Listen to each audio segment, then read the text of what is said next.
When there's more to be said, or something worth repeating, you can hear it all. right here in our Familiar territory. My name is Grant. And I'm Brantley. Heads up, spoilers on the way. Check the description, see if you're safe to listen. So, welcome to our award ceremony. This is the annual Familiar Territory tier list. We did one last year and it became one of our personal favorite episodes. It's kind of a look back at all the shows we've listened throughout the year, and we rank them with arbitrary numbers, or letters in this case, and then we give them awards. So as you can see, we have all of last year's up. The numbers represent the awards they received. If you want to know what awards they got, you can go check out our previous episode. Our previous tier list was about a year ago at this point. And the ones that are highlighted in pink are ones that we have not are done for. They're not going to be talked about. The ones that are not highlighted in pink are the new ones. So you may notice that Utsuna in our A tier is not highlighted in pink. That's because we previewed it a long time ago, and then we rewatched all of it. So it might go up, it might go down, it might stay exactly where it is. So yeah, it's gonna be fun. Something to mention. As we're moving things around, Grant and I might find that, like, as we sort things here, our tiers sort of actually end up a little bit different than maybe, like, what our sentiments were in previous reviews. That's just how it goes. When we're trying to put these in context and linearize them, then things are going to change. Additionally, in case you want to hear what we thought about, say, like, Zombieland Saga, Revenge, or the first season, or that sort of thing, in full detail, then go check out our reviews, because these are things that we have reviewed for this channel. So, and if it's not already on the channel, it's not here. That being said, there is one thing we should probably clear up, and that is Yuki Yuna right here. Before we left this in an awkward sort of like mid-position between C tier and D tier, Grant, do you want to try to move that somewhere else, or do we want to keep it in flux? I think after watching the sequels to Yuki Yuna, I think that Yuki Yuna is a hero. The first season belongs behind Cubics in the C tier. Okay, I agree with that. I think that based on what we've seen, Yuki Yuna's season 1 was pretty much the peak of that show, so I think we keep it there. Also, you may be wondering, hey, this isn't the generic tier list that everyone uses. Yeah, because it sucks ass and it wants so much information from your Twitter, so we didn't do it. Yeah, we just did now. Brantley made this beautiful magical girl themed one that we've been using. So let's run down real quick for those that might be like, I don't fucking care about their first tier list. Let's see this new one. Let's go about the shows we watch. So on our F tier, we have Jibiate and Battle Girls High School. Our D tier, we have Burn the Witch, Danganronpa, The Journey of Elena, and Magical Girl Racing Project. By the way, if you see the numbers here, that's how many arbitrary awards we gave each one of these. So, like, for example, for Gibietto, that's a show that, like, although terrible, we still found some merit in it, and so it won an award. I believe the award it won is This Is My Shit Award, and I believe that it was mine because I love terrible media. Yeah. So C tier. And then we have Pleiades. Wish Upon the Pleiades, the super sponsored magical girl show. Precure season 1. Milky Homes. Cubics. And then a bunch of other 3D shows that we love. But mostly Cubics. And then Yuki Yuna is a hero. Our B tier is Inspector, Tokyo Mew Mew, and Puchi Priusi, which we need to watch more of. Our A tier is Utena, Princess Tutu, and Flip Flappers. And then our S tier is Reivu Starlight, Madoka, and Decadence. I think that we're going to see a little bit more S tier this time. I think we're going to get a lot of S tier. There's a lot of shows that we liked this time around. Mm-hmm. So let's get this shit started. Yeah. So we have to begin with Zombieland Saga. Zombieland Saga Season 1. Now, this is a show that really makes me happy. Anytime that anyone's like, I haven't seen it, I'm like, oh, we have to watch it. Even if you just watch the first episode, it's so good. It's so whack. It's whack shit. But it's really, really good. However, I gotta think to myself, was Zombieland Saga peak Zombieland Saga?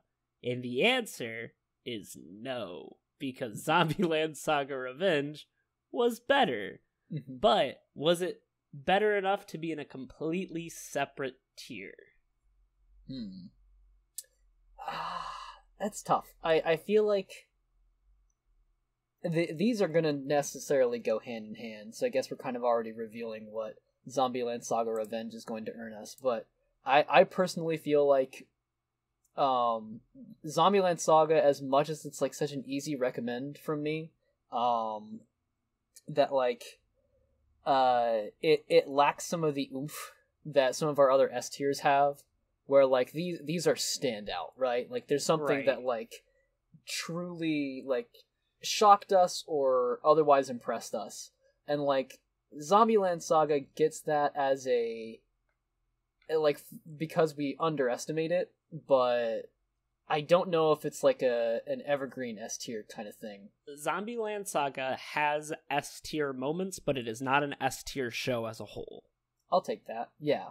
I think that it belongs solidly in A tier, though. I think that it is funny, it's charming, it makes you cry, it makes you laugh.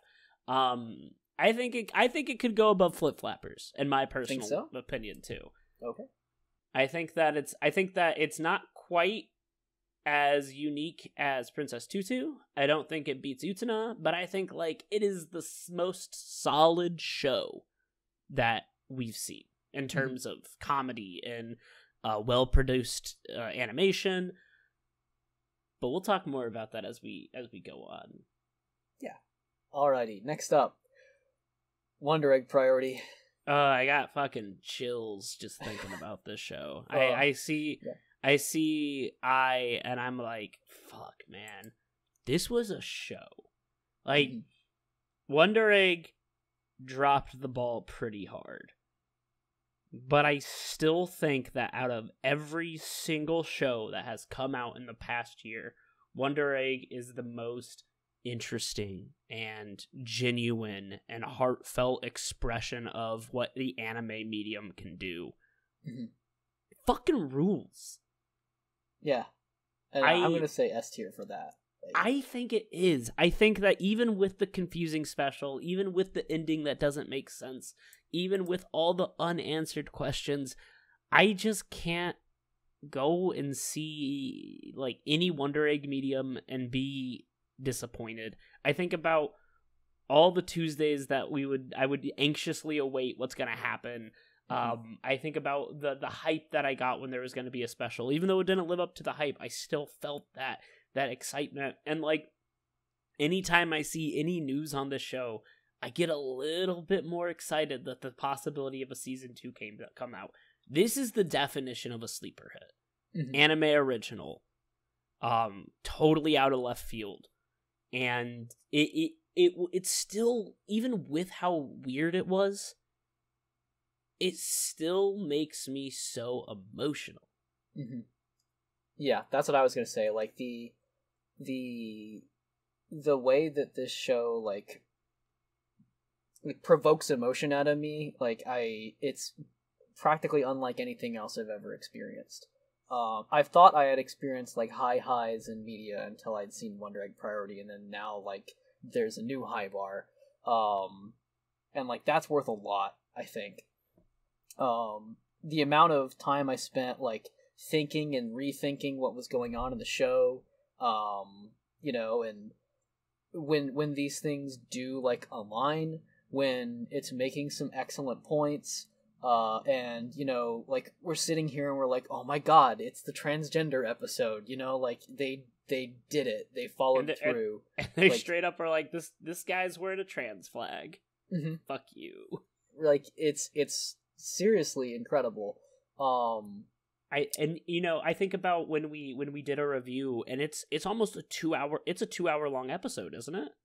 It's something like that, yeah. And it's one season that's 12 episodes. No other show, like we have, like Utsen is a long episode, and Megalo Box is a long episode. Mm-hmm.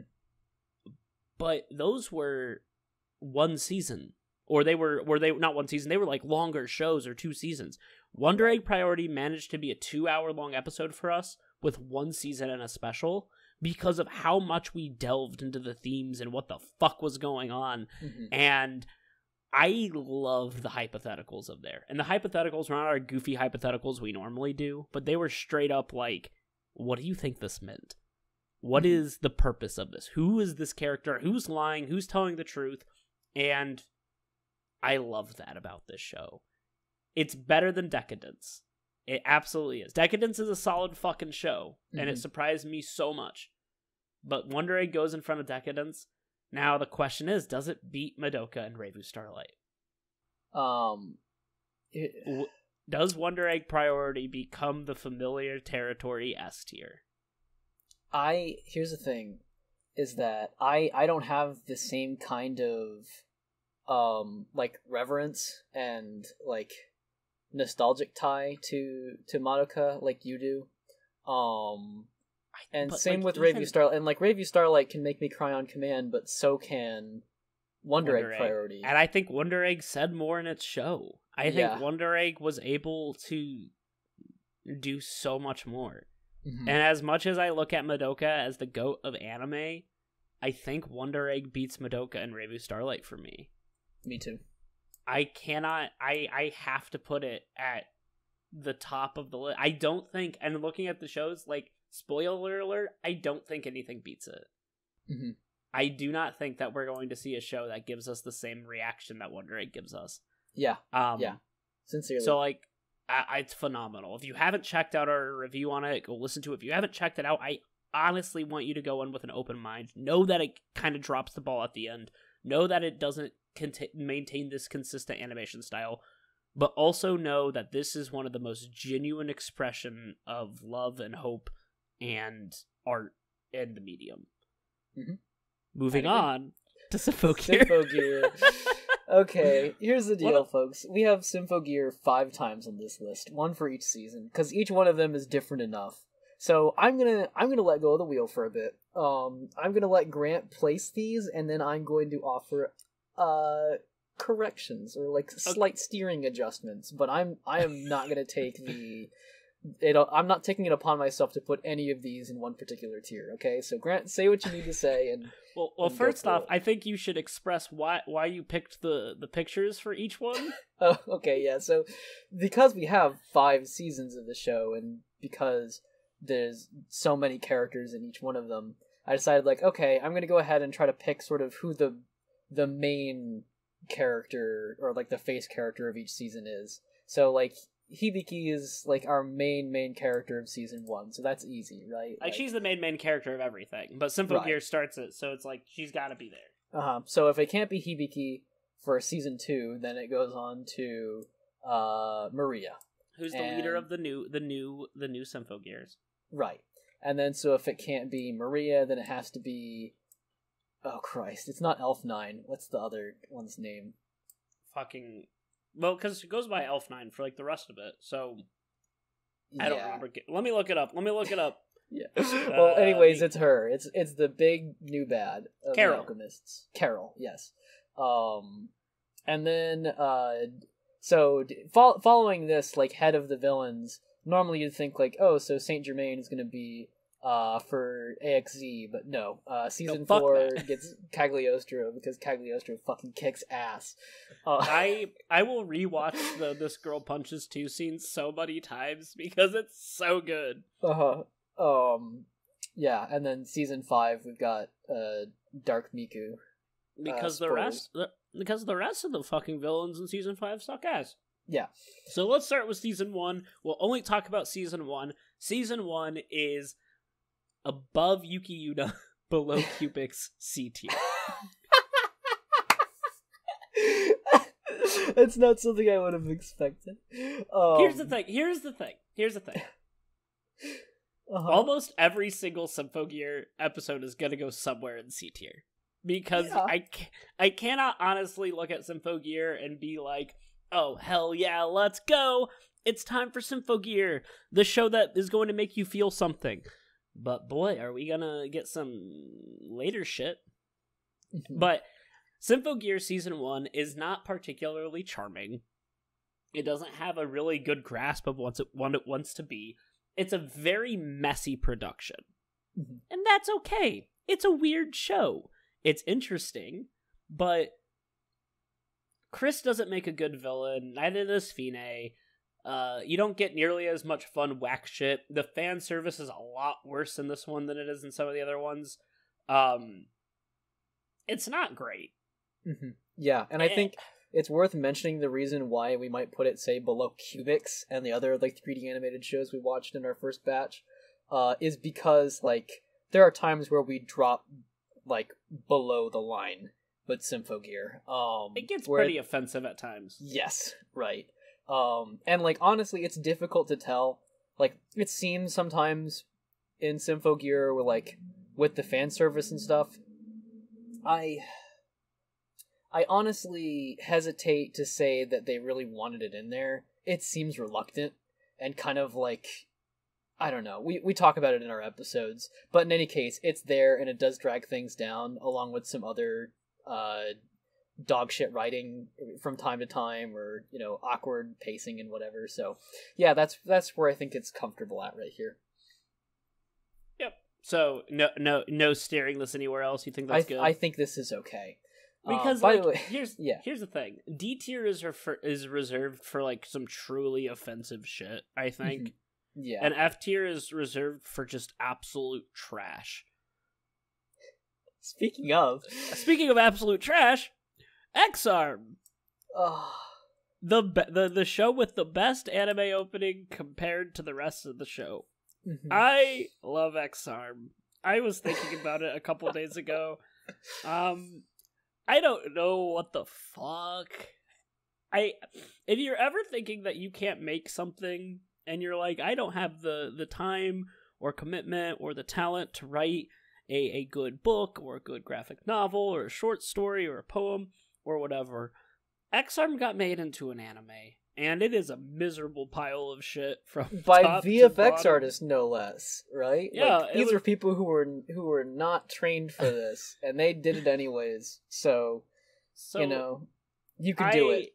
I love X-Arm. I love X-Arm because it represents just the worst of everything. The source material is offensive.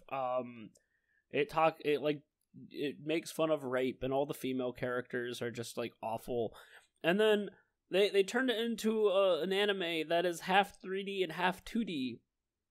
Because if a character doesn't need to move, you don't need to make them 3D. You just make them a fucking PowerPoint presentation and put them next to your 3D characters. Yeah, and it's awful. And this is not Zombieland Saga where we have a directorial camera line, a boundary in which this side is where we look at the 3D, and then if the camera cuts away from that angle far enough, then we're back into 2D land. Episode 1, right off the bat, we have a character standing next to another character, and one is in 2D and one is in 3D, and it's the perfect litmus test for what you're going to experience for the rest of the show. It's awesome. So that raises the question, in our F tier, where does X-Arm go? Bottom. Fucking drop that shit. Okay. So here's the thing. Gibiate is pretty terrible. But at least Gibiate's art style is consistent. At least it doesn't justify rape. At least there's not perfume of the main characters like there is with X-Arm. At least Gibiate tried to do something interesting. Not great, but interesting. At least Gibiate cared. At least Giuliate had the guts to try to hold a special event based on the number of Blu-ray sales. Like Giuliate is a man who has no idea how to make an anime, just putting so much money into his passion project and failing miserably. X-Arm is a piece of shit, with no redeeming qualities whatsoever except the opening. Mm-hmm. And both of these are Crunchyroll originals, right? Yeah, we've actually watched a lot of Crunchyroll originals. And you're going to see that there's a pretty consistent line of where we put them. Yeah. Except for Inspector, sitting there almost A tier. Okay. Go watch X-Arm. Honestly, it's phenomenal. Like, if you have nothing to do this weekend and your friends are wanting to do something stupid, grab a couple drinks, and sit down and watch the greatest anime event that's graced this planet since Gibiate, which wasn't that long ago, but I will say that X-Arm is less boring than Gibiate. Mm-hmm. Gibiate can get pretty boring. I think the difference is that X-Arm hits terminal velocity so much faster. Oh, yeah. Gibiate, it's hard not to compare those two, because they're very close in quality. Yeah, because like when they came out. Yeah, like sure, like 2D characters fighting 3D monsters at least feels a little bit better than like one character and his brother doing like. Oh, it's so great, and it's phenomenal. I love X-Arm. All right, here we go. Symphogear G, baby. Yep. Above cubics, below Milky Homes. I'm okay with that. I think G started to understand what X-Arm was. I'm not X-Arm. Fuck. Symphogear was about. It knew that the better fights are going to be against other X-Arm users. Fucking hell. I can't get it out of my mind. I can't. Just clear your thoughts and listen to my song. Ooh. Then you're in Symphogear mode again, okay? Symphogear. Yes, I will use Symphogear lyrics against you. Alright, Symphogear. So G is, in my opinion, not necessarily better than Season 1. But that doesn't matter. Because, for, like, technical standpoints and stuff, it is. Most of my gripes come from, like, tone and consistency, which that's because G is kind of a transitional period, as Grant mentioned. Like, this is where, like, they start setting up what will become a much clearer form of Symphogear for later seasons. So it's also where they start name dropping big names that don't make sense, and then they do, and it's wild that it went back this far. Yeah. So, it's got props to it. So, any other comments on G? It's alright. I mean, it's not great. I will say that Maria is probably one of the better characters in the series overall. Yeah, so for her to be introduced is kind of a net positive, I think. We also, the villains in this season, we have one sort of like sympathetic villain and another that's just absolute like John Wayne for it. Yeah. I love John Wayne. So yeah, there's that too, for what it's worth. Okay, ready to move on? Earth Maiden Arjuna. Weirdly enough, one of our most commented on videos of all time. Yep. People love to talk about this show. And by people, I mean like 6. It's deeply interesting, and I would say deeply, deeply flawed. It's super flawed. It's not even remotely interesting at times. There's some really cool stuff at the beginning. There's an anti-abortion episode. They eat a demon at the end. But is it a demon or is it a something else? Who's to say? It's weird. And oddly eco-fascist, which we've got big beef with. So. Yeah, it weirdly was an eco-fascist show. It's kind of cool in that regard, in the sense that you get to watch some really wild shit. The animation's cool. Yeah. The fact that it's like mask off about it, I think, is particularly like stunning, I guess. Because it does make it makes you stop and think, right? And you know, our ultimate thoughts were, wow, fuck that. But like, as in fact, go check the comments on it. You don't even have to watch the video. Go check the comments, because some people have noted some really like strong insights about like how a show like this gets made in the like political climate that Japan was in at the time, and just like, you know, all these vectors are so interesting to see where they go. But I, unlike something like X-Arm or Symphogear, which we'll jokingly say, haha, go watch it, you know, like, I don't think I can do that with Earth Maiden Arjuna, because I honestly think it has harmful content in it. Which is also a shame, because again, it has some very interesting things in it too. I think if you are going in and understanding that some of the content in this is going to be super weird and super not great, there's some dangerous misinformation in here, but like, it's still an interesting watch. I think if you know that's what it is going in, I'd say check it out just for the sake of understanding what the hell it is. Take it on as a critical research project, you know. So where does it go? God, I don't know. I it's want to say F tier, but then again, we've also got like some pretty gnarly stuff in D tier. So I think that I think it belongs in D tier because it still is a uniquely created show that says some interesting things. And there's the part where a guy slowly burns alive. That part is hilarious because it's so awkward. Oh god, the guy, the in like the apocalypse event at the end of the show. Yeah, it's so it gets stuck in his car and the car just explodes randomly. I think it goes D tier, but it is the lowest D tier we have. Yeah. I don't know. I feel like it's less bad than Majo no Tabi Tabi. No, because like, but here's the thing. But you have to remember, like, there's the stuff about like you know, there's the company trying to make like stuff to get rid of petrochemicals, and they're like, bad. No, that's wrong, and it's like, what? It's like the show gets its points confused, where it's like plastics are bad, but also don't try to get rid of the waste and stuff. And it's like it's tripping over its own feet constantly. So I wouldn't put it any higher than the very end of D tier. Put it at the bottom. Yeah.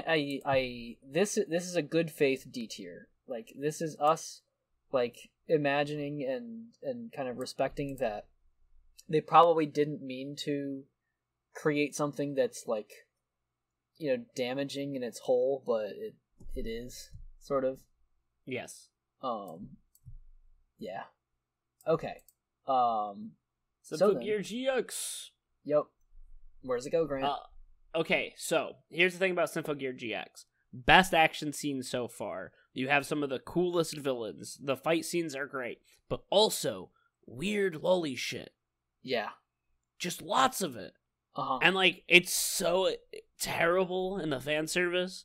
It's not great. Maria gets a good character arc though, and that part kicks ass. But it's definitely the worst show when it comes to when it comes to fan service and all that fun stuff. Mm-hmm.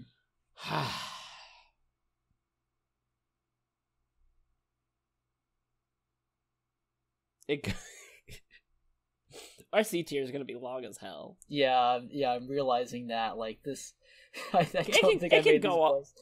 You know what? Can go off into. We can live edit this. We can live edit. Let's do it. Just extend it. Just start extending it so that it's slightly closer to Kuririn. This is what I would just go for. There, Pay no boom. attention to the artboard lines there. Oh no! I hit the escape key. Pay no attention. Okay, we're good. This is a podcast. Yeah. Okay. So,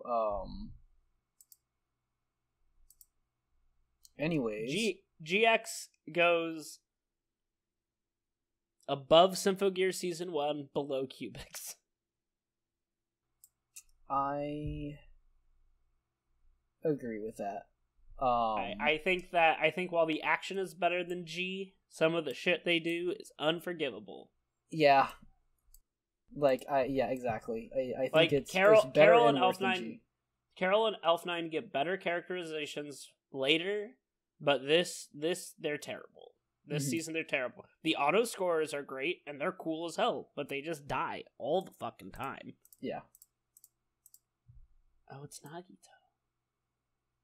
Let's push this all the way over here. Okay. So then. It's our boy. It's Danganronpa 2. Goodbye, Despair. Hello, Despair. No, Hello, Danganronpa 2. No, we're putting Hello, this Hello, Danganronpa 2. It. Let's talk about it for like a second. Uh-huh. It's better than the first one. You don't think so? In some ways, I think it is. I think Danganronpa 2, Goodbye Despair, is the Symphogear GX of Danganronpa, where it has higher points and lower points. For example, Mikan's entire character is terrible. About her. She's terrible. She's worse than anything the first game could have come up with, and Terror is not far behind that. Yeah. But also, I think that the characters are no longer, like, punch-out stereotypes. What about an Ibuki is in it? Ibuki is in it, that's true, and she's good, but she's good in kind of a bland way, where she's just, nice about everything. But, like, yeah, here's the thing. Because Danganronpa 2 has, like, a deeper understanding of its themes than number 1 does. Number 1 is very much like hightailing it towards like hope and despair and what does it mean to sort of like grasp both of those. And there's very much like a Kingdom Hearts 1 style light and dark going on, right? Like you can't get dark without light and vice versa. And then that's kind of like the height of the game's like sort of like thesis. And everything else in there is just kind of like about like, oh, when a worm, even a worm will turn, and then like that's kind of the midsection of Danganronpa 1. Whereas 2, like Fujiku and Gundam are in it. Exactly. We have characters that aren't strictly bound by their talents, and more importantly, they're like mainly subverting their talents. And we have what Grant and I found like is an incredibly interesting use of the luck power, in the form of Komaeda. And yes, we do like Komaeda as a character in the end. Kind of. He's a good shit starter. Yeah. So like, fuck. I don't know. It's the kind of thing that go either way. I definitely don't think it goes in D tier, because I think it understands itself well enough. Remember, too, that D tier's Danganronpa was also pairing it with the animation. Which we did not want. But to be fair, if we paired Danganronpa 2 with the animation, it would definitely be D tier, because they're terrible. Yeah, it's true. All of its spin-off material is awful. So, awful! Like, but we didn't watch that in full. I skimmed it. Because it fucking sucks. Yeah. Let's do our due diligence and put it above Yuki Yuda and below Symphogear. C tier gets longer and longer. There's a lot of average shit we watched this time. Yeah. We sure had an era, I think. But Symphogear AXZ is much better than average. Uh-huh. Here it is. The best Symphogear season. Hands down. It's so good. Like, the villains are fun. Their motive makes sense. The fight scenes are great. The fan service is significantly toned down. I don't think there's a single like transformation scene that we were like, that was awful. Fuck it. No, I think there wasn't Kirika's. Like no, that's 5th season. Okay. In any case, like Symphogear AXE is when they got their shit together. They punched a creature so hard that they killed it in every possible dimension, which is dope as hell. That you find out that, like, all the shit that they talked about, like, it brings all of the alternative history stuff together, and, like, Gungnir's the spear that stabbed Jesus Christ. To confirm that Jesus Christ was dead, and so therefore a god killer. Yeah, like it's like you know how in Gurren Lagann they're like, believe in me who believes in you. Yours is the drill that will pierce the heavens. Symphogear's like, fucking, we don't need that. Like AXZ is like, we don't care what you think at all. Like we're just gonna run with this. They killed a manifestation of Satan himself. Is AXZ the season where Adam transmutes gold and makes a nuke? Yeah, it is. It's great. Hey, it's so good. I changed my mind. I want to place a Symphogear. You want to what? I want to be in charge of where this goes. Where do you put it? End of B tier. That's where I was gonna put it. I was actually gonna put it above Pucci Priusi. You know what? Yeah, because we have not seen a lot of that show, and like it's also fun, but it's Symphogear AXZ has positive trans representation. Yeah. Which is awesome. Yeah, like sincerely, we popped off when it got confirmed that Cagliostro and Prelati, etc., like that they're like canonically transgender. Because like I had like my radar was like picking up on it early on, and I didn't say anything about it when we were originally watching it, but like the trans femme in me was just like pulsing, like I could feel it out of Cagliostro. Well, and it's so stupid because it's not like they were like, oh, we wanted to be women. It's like they got the perfect bodies which just so happened to be women. And they were like, fuck yeah, we're women now, and I love it. And like, they never make a joke out of it. It's barely touched upon, right? It's just there. And then like, even like Saint Germain is an incredibly good villain who just really has what it takes. She's exactly what you want in a Symphogear villain. A smart, cunning person who's kind of morally gray, but in the end is just trying to prevent the whack shit that the Symphogear universe is throwing at humanity. It's great. It's phenomenal. It's really, really good. Also, their super moves are cars. Yes. I entirely forgot about that. There's so much you can forget out of Symphogears because there's so much. Okay, so that's that. Tropical Rouge, Pretty Cure. Man, we're still watching this show. It's true. I mean, I watched up to the part where Cure Lemaire officially enters the scene, so I feel like, and you've watched up to at least like what would qualify as like season 1 standards. So I think we can still sort of like pin this down somewhere, even though we might continue watching it. I don't know if we'll re-review it later. I don't think we'll re-review it. Yeah. But I like it. I think it's a solid B- of a show. Yeah. It's fun. It's goofy. It has Kurin, who I love. I don't think it beats like. I don't think it does anything unique because it's Precure. But it's got cooking crab, and that's fun. Yeah, I think that it could be a lot more than what it is. Like, I really wish that, like, just, for being a show about, like island and summer life, that it would have, like, at least one person of color in the cast, which it doesn't. Which is shocking, because other Precures have had, a person of color in the cast before, and that wasn't,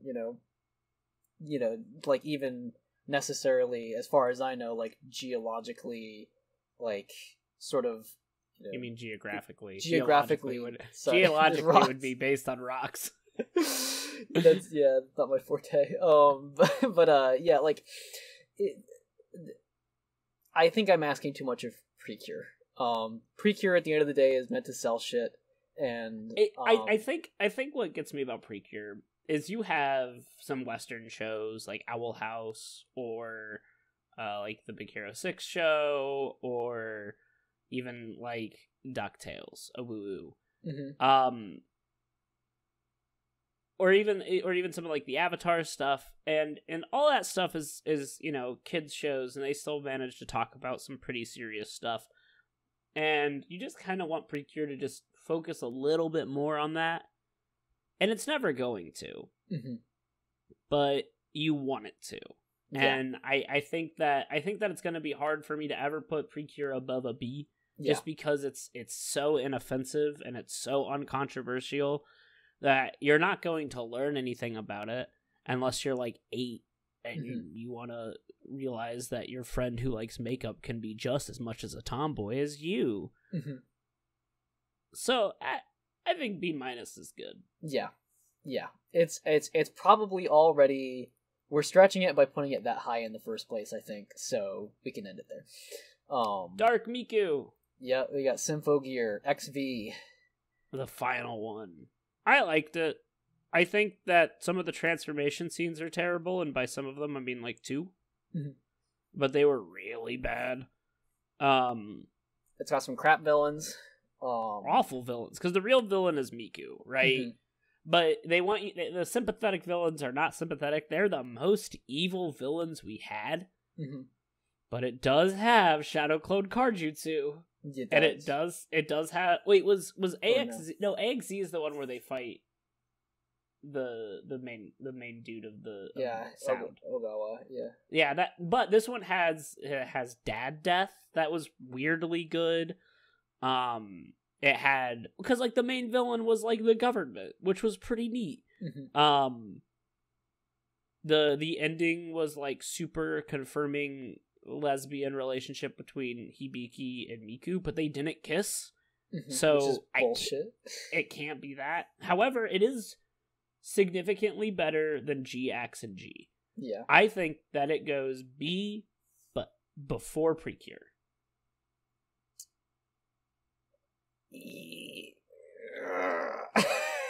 I know you want to put it somewhere in C. I know you do. I do, but But remember when Maria had the sword fight with the samurai guy? That part kicked ass. Yeah. The part where Maria and Tsubasa are doing their like fight, and it's so cool and hype as hell. And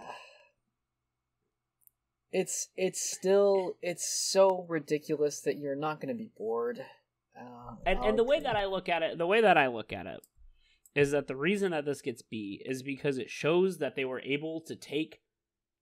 It doesn't go after Precure. Precure is still better than X. Precure is less offensive.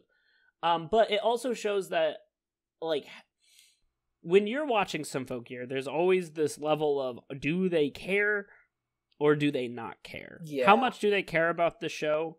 And the finale of it shows that every little thing they did was meticulously crafted to lead up to a finale.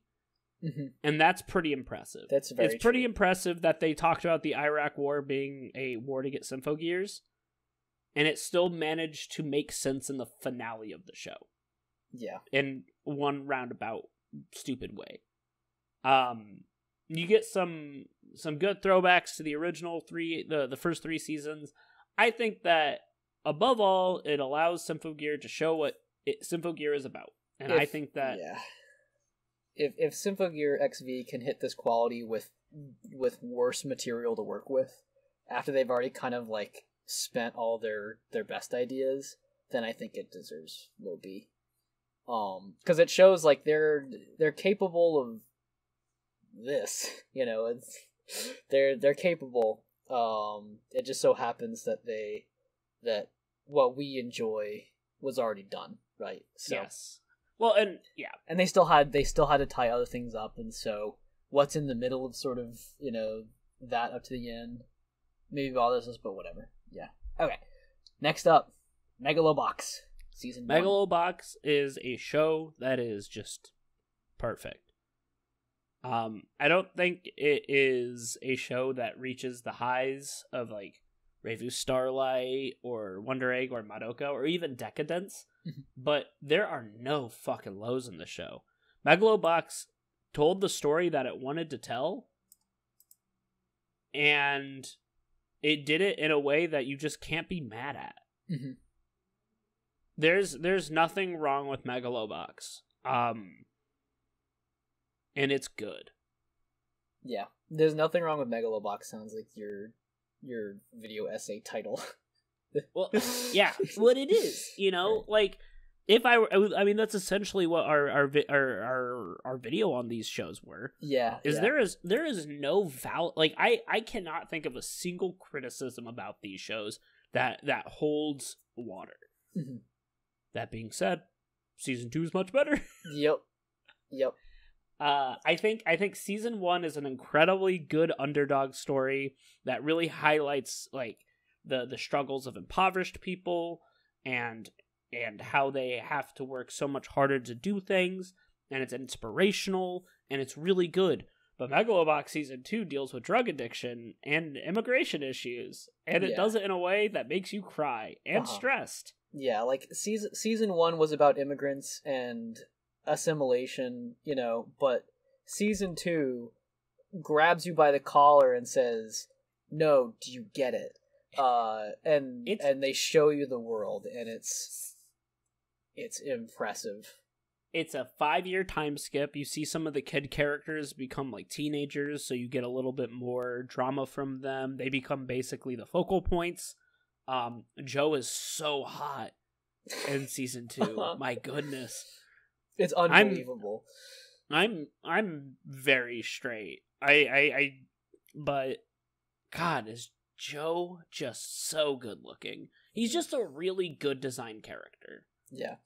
And not only that, you have like consistently nailing it on so many topics. Like if you were into any of the like anti-militarization message from the first season, then like congrats, then they're going to take it a step further here. You have like, you know, like I would say like a majority of the cast is people of color. You have a really interesting case of like medical research and like implants in this really like nuanced gray zone, as like, you know, here's something that helps this person function, but also the technology is so new that it's giving them problems that are like, you know, novel and unforeseen, so like or maybe foreseen, but then the research got buried, and it's like, whoa, it's complex and it's so much to dig into. And they're like, you know, they're plotting out farmland and like getting the crew to it's good. It's good, and it's rarely not a boxing show at this point. Yeah. They have fights, but it's so much more. Mm-hmm. It's so good. I love season 2. It beats Decadence for me. Yeah. I don't know if it beats Madoka, but it definitely beats Decadence. And that's saying something. I fucking love Decadence. Yeah. We have a really strong S tier, where if you said one thing, I would agree. You know, if you're like, well, I think season 2 is better than Reivu Starlight, then I'd be like, yeah, sure, I can see that. But I just think it fits nicely right in the middle. Yeah. Yep, I'll take that. For what it's worth, Megalo Box season 2 takes Megalo Box season 1 to get there. Yes, whereas Madoka is one concentrated thing, so. Yes. And like, frankly, again, like it's the kind of thing I think that depending on the day, like, you know, we could swap it depending on whose arguments we're more in favor of. So. Yep, 100%. Speaking of S tier, Utena. Yeah, we have to move Utena around. Because I put it at an A, because I thought to myself, there's no fucking way that this show's gonna pop off, and boy did it not, for like 16 to 30 episodes. There's an episode where a character turns into a cow. There's an episode where a body swap happens with a monkey. There's an episode where like, there's characters that I don't even remember at the end because they have such little impact on the absolute overarching story. But the last 7 episodes of Utena slap so fucking hard that you forget all about that shit. And I mean, like, forget about it. I didn't even remember half the characters' names. But my goodness. When people say that Utena is influential and powerful and an incredibly well-crafted show, they mean the last 7 episodes. Because they are. I would personally disagree. I know you would. This is someone who legitimately... There's like a part in one of the episodes where there's a piano drawn off the floor, and I had to stop and question whether that was intentional or just an error in production. It was definitely an error. But I thought about it. So again, like I have to admit that I am so deeply in love with Revolutionary Girl Utena that I will take it to heights that it maybe doesn't, achieve all on its own. That's why it's important to me. So between Grant and I, we'll figure out where it goes from here. So I also think Utena is one of our best episodes. Personally, I think it is a very good look at how we analyze anime. Especially because Utena has been analyzed over and over and over again by a bazillion different white anime YouTubers. But it still has one of my favorite comments we ever got, which was from Ano Liso, who, by the way, also loves our Simple Gear, comments on our Simple Gear episodes. And they're basically like, hey, I can't believe I watched a review of Utena that was fresh and new, and I really, really, that just makes me so happy. Yeah, pat ourselves on the back really quickly. I'm pick me up in the middle of this tier list. I'm gonna give myself props. Utena goes above Decadence before Nomad. That's where I would put it, but I understand that you really, really like it. No, I agree. Again, S tier is like, that's to some extent, the fact that it's up here is already a sign of what it is, right? So like, now how about the movie? That goes after Nomad, below Madoka. I think the movie... Okay, so the movie's whack. It's like so stupid and wild and experimental. But if you think hard enough, it can connect really, really well with the TV show. And it completes the story, and also a character turns into a car. That's pretty cool. It also makes a villain of a character that just had like no impact in the original series, and that was pretty cool. It's a total rewrite, but you can canonize it in its own way if you really want. It and the original series have multitudes in them, I think, and I think that's why I really enjoy them, is because they're so flexible. And like.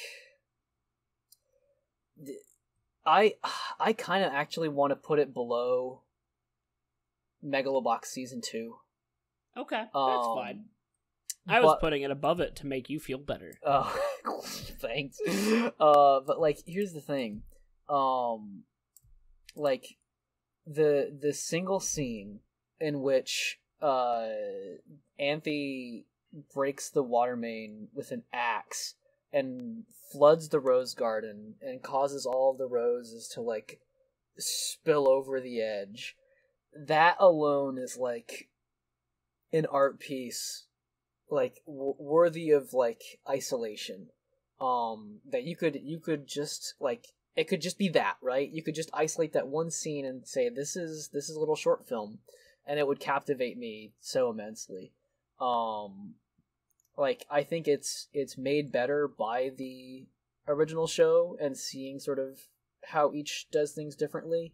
I like some things from the original series better than the movie, and vice versa. But the fact that the movie is so daring and, so absurd and so fascinating in how it approaches things, some of the artistic moments it takes, the flooding elevator scene with Toga and Utena is like, holy fuck.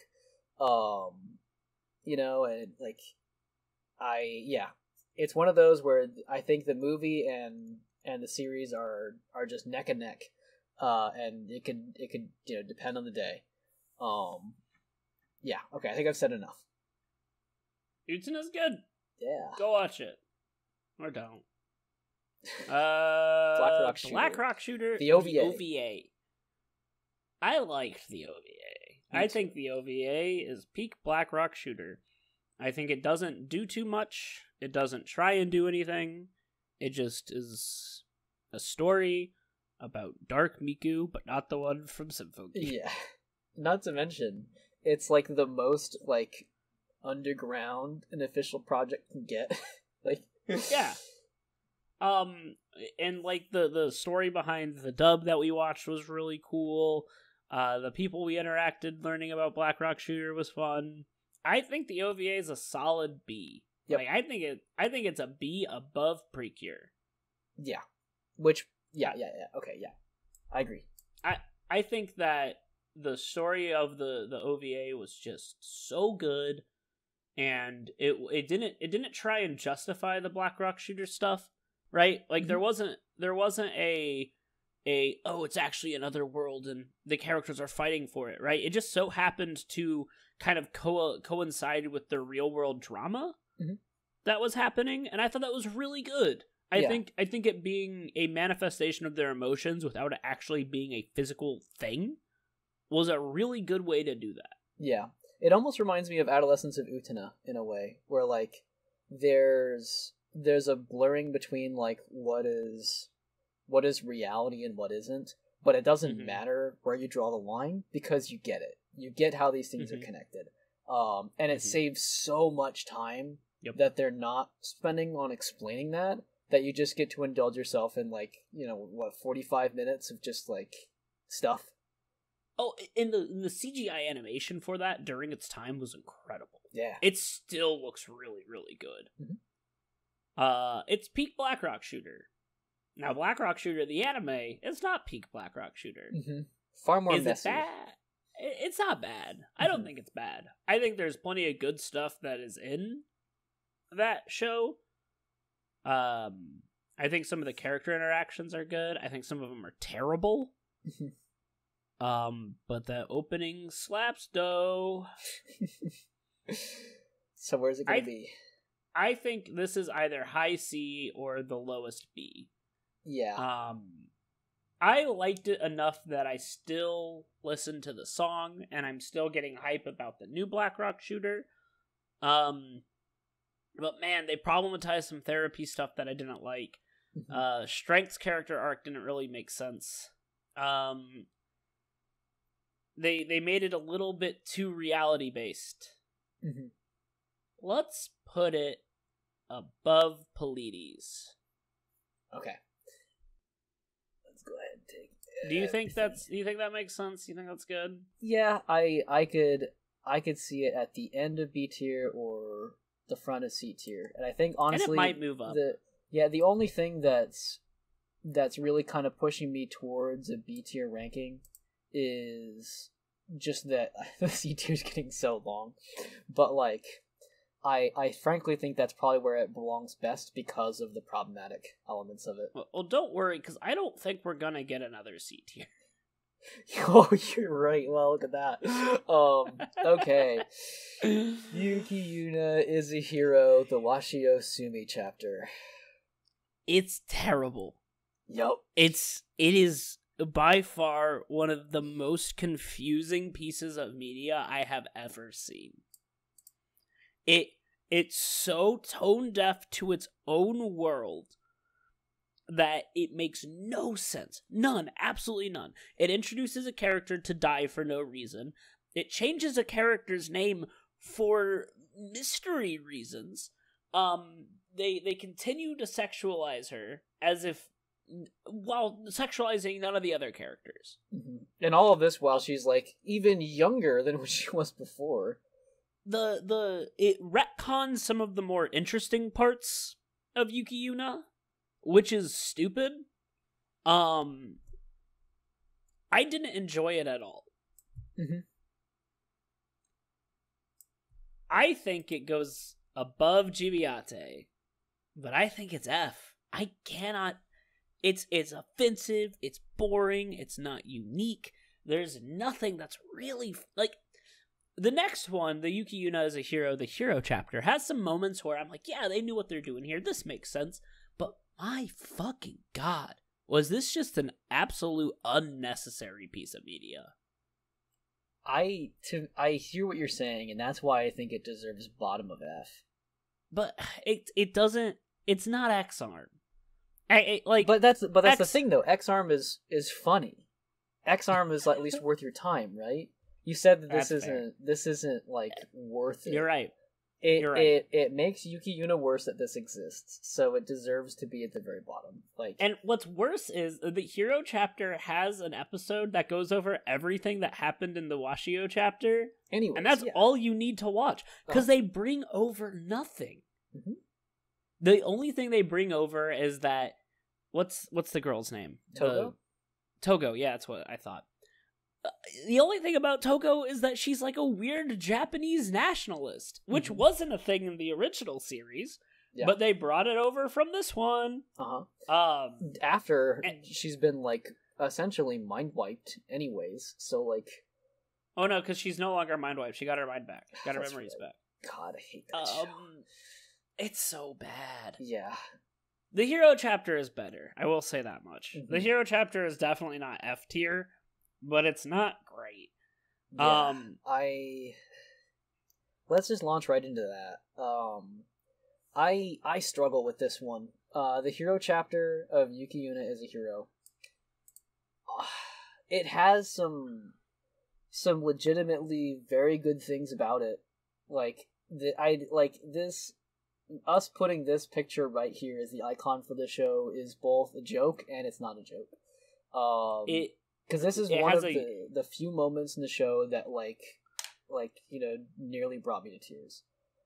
It has some really good allegories for depression, but then it's exactly like the first season, right? Mm-hmm. Where it has these really good allegories and these really good ideas, and then it absolutely shits on it.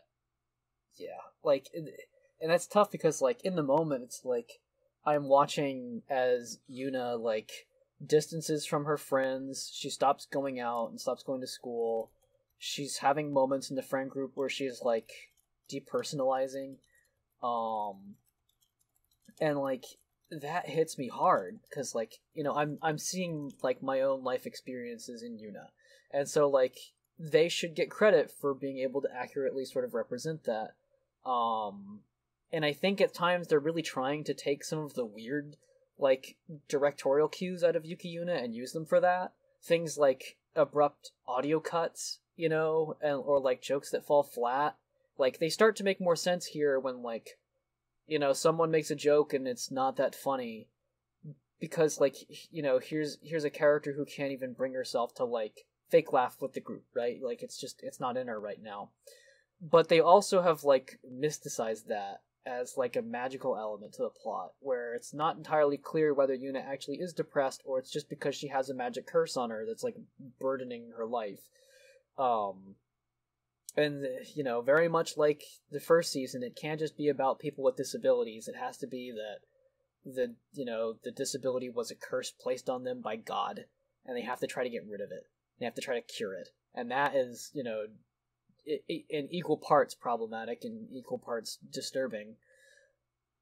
This is also the season where we have Karyan get canonized as lesbian, and she has a seriously a grievous coming out moment with Yuna, and it's that's tense, and it's I want to say it feels real, but it's out of place with the rest of what the show is trying to accomplish. It doesn't have that breathing room, right? Not to mention the character she's falling for, she barely has chemistry with. Which, that's fine, but yeah, I want to applaud. What? Nothing.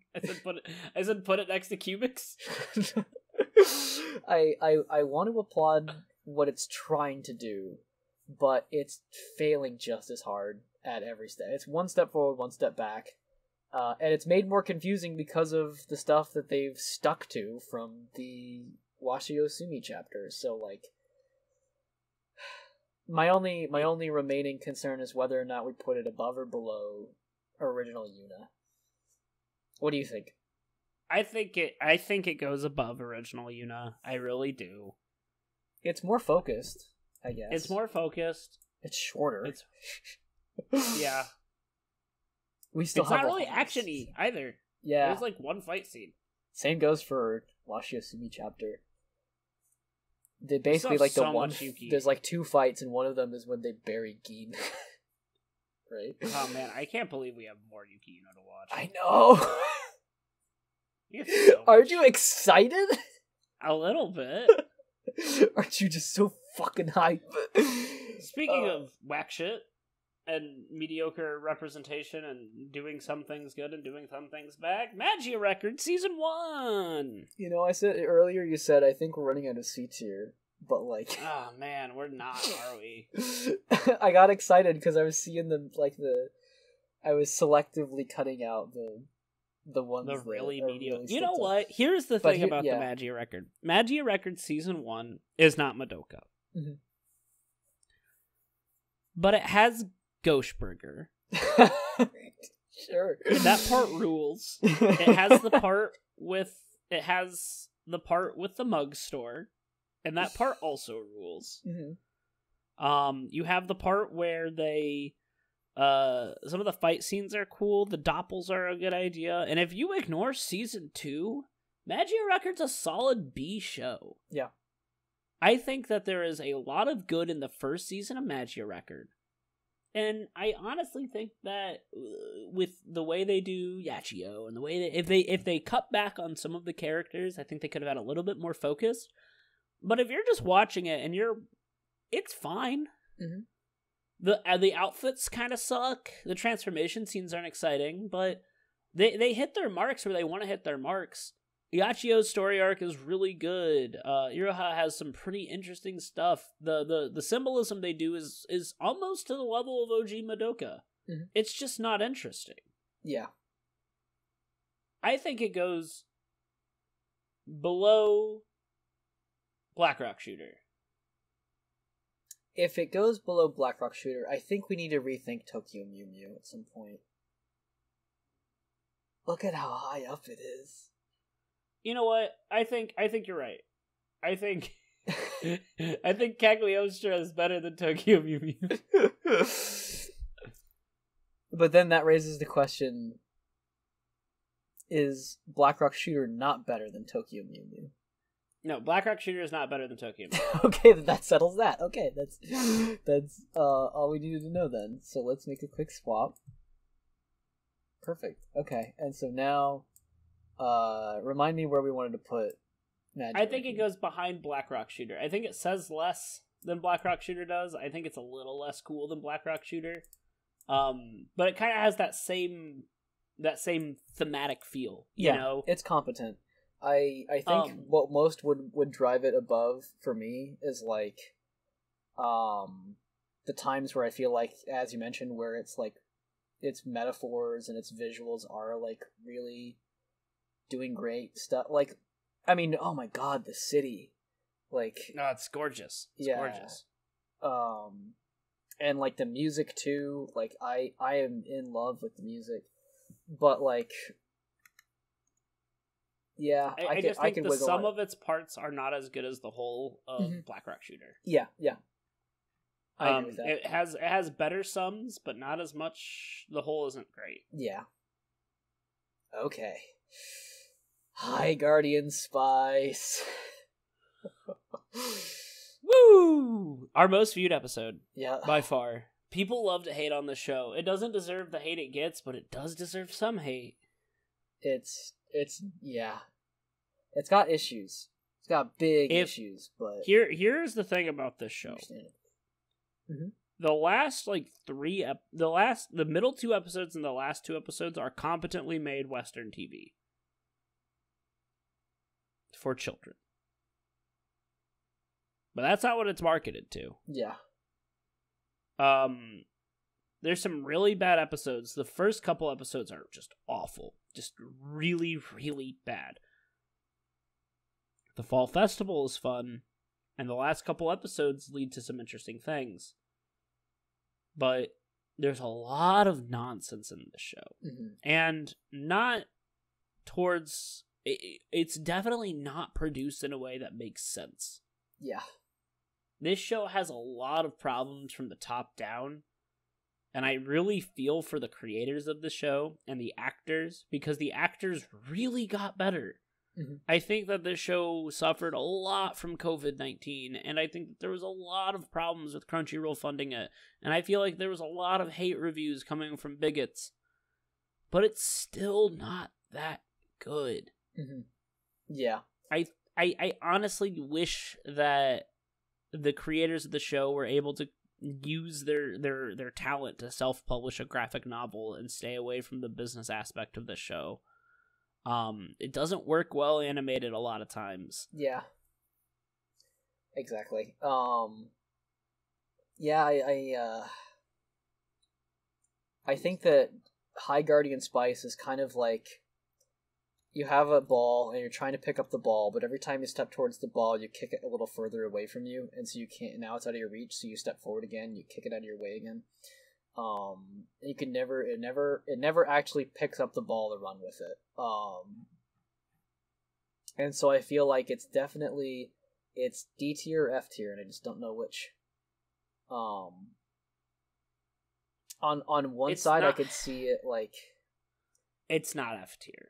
I cannot put it in F tier, because unlike X-Arm and unlike Gibiate, I really feel like Ray Rodriguez was putting his absolute soul into this show, and he had a really good idea,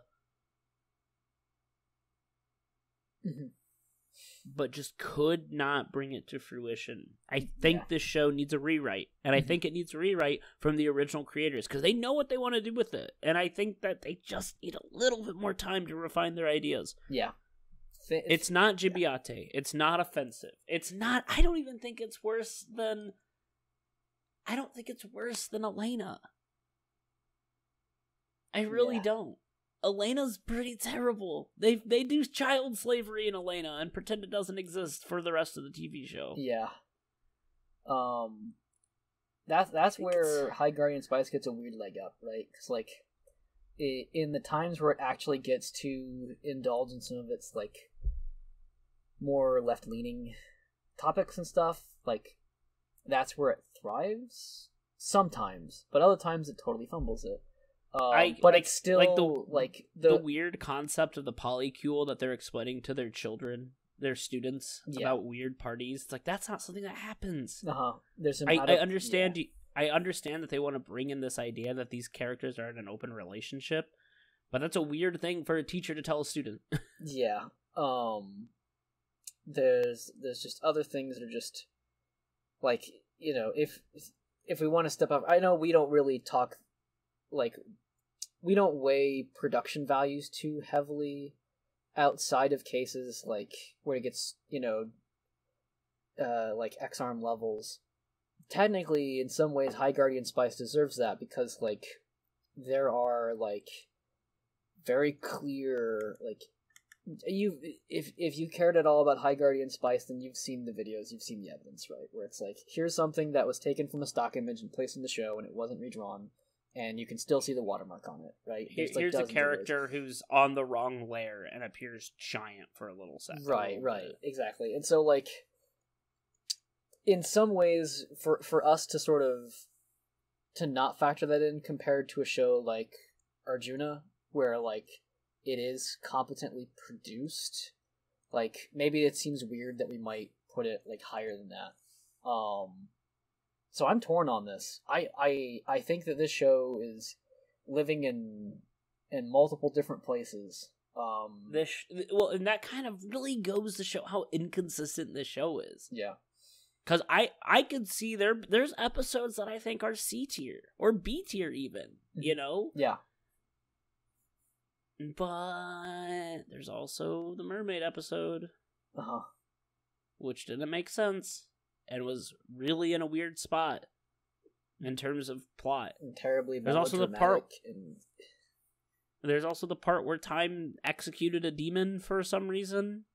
Yeah, the most brutal, just like unapologetic, sniped it through the forehead, which is cool, also but like holy fuck. There's also the cave episode where they get stuck with the diamond monsters and they make a dragon and the dragon just like ages and then dies immediately. Mm-hmm. And they definitely wouldn't have been rescued if they didn't do that. Like, but they don't bring that up to anyone. Nobody, like, it just ends. Exactly. We don't see it. The whole climax is predicated on the idea that none of the faculty are prepared to discover even one disguised intruder, which could have been saying something, but it didn't mean to. It's just something they didn't have time to talk about or didn't care to. For all of its faults, it still tries, and I think that puts it above Burn the Witch, which didn't try. Yeah, but still in D tier. Do you? And this makes me rethink. Do we go back on Danganronpa and the animation and shuffle it around? We can put Danganronpa in C tier if that's what you want to do. I don't. But that's the thing. I don't necessarily want to. I at least wonder if it goes above Burn the Witch. Yes, yeah. Burn the Witch is terrible, but it's really well animated, but it's really fucking bad. Yeah. Danganronpa goes above Burn the Witch. I have no positive thoughts of Burn the Witch. I have plenty of positive thoughts of the original Danganronpa. For example, Sakura Ogami. Oh, fuck yeah. Okay. Magia Records Season 2. AKA where shit hit the fan. Yeah. It's not good. Yeah. I struggle to remember things out of Season 2.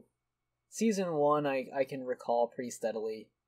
Season 2 is a much more mixed bag, and like... Season 2's a fucking mess. It takes away a lot of the things that I really liked about Magia Record. I was very enthusiastic about the whole idea of doppels, in which, like, here's a universe which is just generally kinder than original Madoka, and, like, we can work this out another way. Like, we can compromise.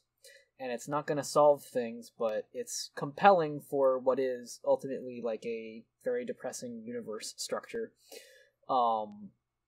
But then they take that away, and they get it really complicated with a bunch of stupid plans, and the Wings of Magius are never really concretely the villains or the heroes in a way that's, like, fun to follow. Well, and like, Yachio doesn't give a shit. Like, it's so weird because the Wings of Magius make sense in what they're trying to do. Or they're like, hey, it's not fair that we take up all the depression of the world and die. We can spread it out a little bit, and no one has to die. Mm-hmm. Or, like, Sereno's whole character arc is just a fucking mess. Mm-hmm. The introduction of the original characters as, like, mainstay characters is awful. They should not be that important. This is not their show. Yeah. If you wanted to make a show with the original Magia Quintet, fucking make a show with the original Magia Quintet. Don't add them to this shit. Yeah. It's not good. Yeah. When we have the ability to sort of look outside the production and see, hey, here's, the Rebellion sequel being made. Like, we have that that clarity granted to us, right? Like, that we can just step out and say, hey, look, this is where it should have been all along, right? In reality, like, I think probably, like, I remember there was a time where just watching Magia Records Season 1, there's still this feeling of, like, I miss the old characters. But that ended up, being worse once they were implemented poorly. So, aside from a very impressive first and second-ish episode, like, yeah, there's so little heart in this season compared to... Well, the first episode is about the original characters. Exactly. And it's great, because it doesn't try and introduce... It's like you could throw that episode in like, episode 10 of Madoka, and be like, hey, here's what happened in one of the loops, right? Yeah. Cool. You did it. But they don't, and it's not good. Yeah. Where do we put it? Season 2 gets a D for me. It goes above High Guardian Spice, but I just don't... I have no, like, besides the first 2 episodes, and, like, that's where, you know, Majo no Tabi Tabi and Magical Girl Racing Project and Arjuna both have really good first episodes. I don't give a shit about Magi Records Season 2. I don't. It's a mess. It's a mess in production. It's a mess in quality. It's a mess in storytelling. It's a fucking mess. And it's getting a Season 3. Yep. Fucking wild. Fucking wild. Yeah. Okay, I need to not distract myself in trying to get these all to line up properly. Excuse me while I distract myself by trying to get all these lined up properly. My snapping settings are not helping me enough at the zoom level. Okay, yep. Tacked up. Tacked up. Another show that has a really strong start. I'd say about half of Tacked Up is really good, and the other half is just bullshit free-to-play game advertisements. I would say half of Tacked Up is very mediocre, and the other half is bullshit. I would agree. I'd agree. There's some good parts to Tacked Up. It's a gorgeously animated show at times. The first episode is really good. The first episode's a different show. Yeah, it really is. Even the second episode's pretty good. Like the background episode. It's pretty good for what the first episode set up, right? Like, you could convince me those are still on the same track. After that point, the whole thing just kind of falls off the wagon for me. Yeah, they tried really hard. They tried really hard to make an interesting character, but they couldn't.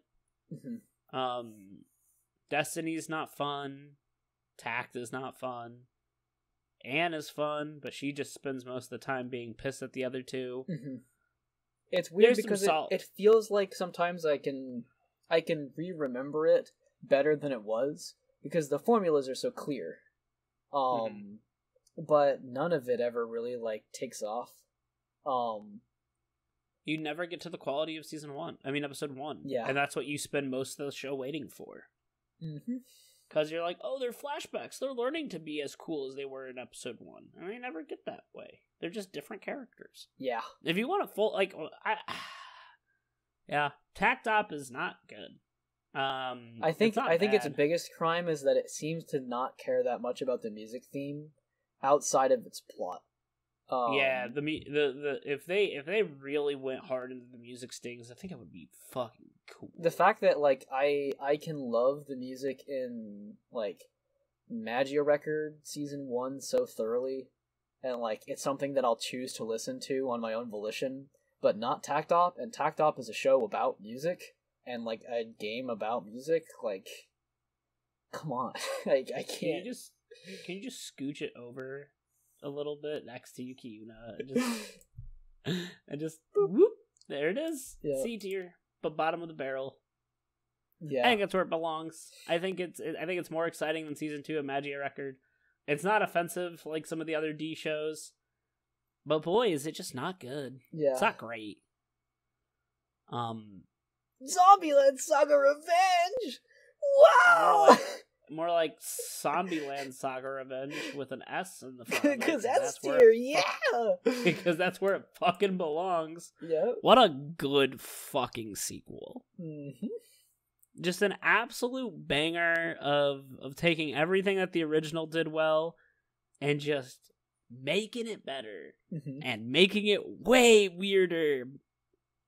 Yeah. It's so good. You know when you're in a concert and, like, they, like, so they'll shout, like, "Are you ready?" And everyone's like, "Yeah!" And then they say it again, they're like, "Are you ready?" And you're like, "Yeah!" Like, that's Zombieland Saga to Zombieland Saga Revenge. Absolutely fucking true. Which is funny, because in Zombieland Saga Revenge, they're like, "Are you ready?" And, like, their 3 friends are like, yeah. So, where do we put this beautiful piece of work? I think it goes behind Utena, just like a little bit behind Utena. Yeah. I think it's better than Decadence. I think it's better than Megalo Box Season 1, but it goes behind Utena. There is an episode in that is just a fucking historical drama, just unapologetically. Mm-hmm. But there's also an episode that's just a fucking 25-minute concert. Mm-hmm. Yeah. It's good, though. Uh-huh. It's good. All the music is good. The plots are interesting consistently. Even when it slows down, it never just feels like they're grinding out time, like the first season kind of hits at various points. It has a stronger undercurrent of community and like service that season 1, was into, but was still kind of finding its way there. Like season 1 walked so that season 2 could run. Season 1 established the community. Season 2 made you care about it. Yes. Yeah. And all of that to end on an incredible stinger for the movie they're making. The movie. Yeah, it's gonna be wild. Fucking wild. Something so wild that the promo art and like the key art for the show can be looked at in 2 different ways. Where you can look at it the first time and be like, oh yeah, it's that one part from the show. And then you look at it again when you finished it and you're like, oh no, it's that part of the show. And both answers could be right. It's great. I'm so excited for the movie. Any Zombieland media that gets sent out, I just want to see it. Yeah. Yep. And again, the dub is incredible. Yep. Everyone's acting their hearts out. It's so truly an accomplishment. It deserves S tier for sure. And lastly, before we get into our awards, we've got Gotcha Man crowds. Yep. Gotcha Man crowds. It's good. It's really good. Yeah. It's not S tier to me, but I think it does things that no other show does. I think it tries very hard to be relevant. As we're seeing more and more whack shit happen in the world, Gotcha Man Crowds is kind of a nice sparkling eye on what humanity could do if we just got along and tried our fucking best. Some of the themes get dropped near the end, but that's never been a huge deal breaker for us. As someone who just spent the last 2 days reading like 180 some pages of Paulo Freire's Pedagogy of the Oppressed. I love that book. You do? You've read it? Of course I've read it. Fuck yeah. So I feel like it's prime on my mind. As I was reading it, I was like, wow, Crowds does a lot of this. It's very much in that like dialogic sort of attempt at like, resolving oppression, where it's like, we have to humanize, the world and the people with it, and everyone has to be on equal human terms. That this is not about the superheroes taking the day and now becoming the oppressors. Like, this has to be something that, the people discover their oppression and then they're, working their way out of it, and humanization is the final result. And it's like, if I had to just pick out a piece of media that I think does that really well, then I think it's Gotcha Man Crowds. Yep, I do too. But I will concede. We can put it in A tier. Because like I do feel like the fact that it's Gotchaman doesn't entirely let it be what it's supposed to be. They still have to. Yeah, go ahead. I just think it's not as good as Princess Tutu, and that's kind of what's keeping me from putting it in S tier. Yeah, I think Princess Tutu was just a beautifully crafted show, and I just don't think Gotcha Man Crowds beats it. Yeah, I think it's close, but I think you're right. I think some of the cheesiness of the Gotcha Man makes it a little bit, but like the Gotcha Man also make it kind of what it needs to be. It's. I think if they did superheroes, but not necessarily Gotcha Man, then that could be better or worse, because at that point then you they want to get in the song. Yeah, like exactly right. You lose like the nostalgia power of it, and like some of the like the fact that you take these classic heroes and you overturn them into something different, but you also have the baggage of like, well, we can't just get rid of them. You know, like we have to. This is a Tatsunoko property that has to like still kind of come out on top, right? And so like it kind of fights with itself in that way, I think. And so for those stretches, I think it belongs in A tier. Now remind me, where do we want to put this within A tier? I think it just goes right below Princess Tutu. Okay. Sounds good to me. And there you have it, folks. So we did it. That is our tier list. I love seeing Ai's face on the top of S tier. Yeah. It just fills my heart. I know that there's gonna be people that are like, "What are you talking about? That show blue chunks at the end." Fuck you. Show's great. Yeah. So now it's time that we get into awards. So then, here's what we're gonna do. We're going to essentially, Grant and I have our various like categories of like little bonus things that we want to grant to these different shows.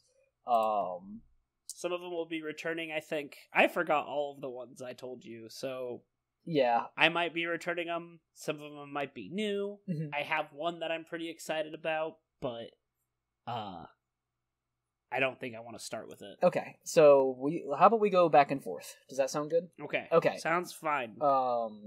And by the way, I need to actually make a little copy paste here. Because I need to get a little star icon and number, so that way it's a little easier for us to keep track of these. Let me upsize this a bit for our new contenders. Okay, and this is going to be my palette down here that I was kind of copied from. Alrighty. My first award category is boring, and that is highest recommendation. Highest recommendation. Okay. So, technically, I can give it to 1, but it's gonna go to 2. Mm-hmm. I think my highest recommendation has to be Megalo Box and Megalo Box Season 2. Okay. I just think that you can't really separate them for recommendation, because if you watch, because honestly the real answer is Megalo Box Season 2. Mm-hmm. But you need to watch Megalo Box Season 1 for Season 2 to be that way, and I honestly think both of them are worth watching. I think that almost anybody can watch these shows. I don't think you need to like anime to watch Megalo Box. I think that it is such a good show at its core that there's nothing else to it. Yeah. All right then. For me, as much as I want to say Wonder Egg priority, I think it has to be my runner-up.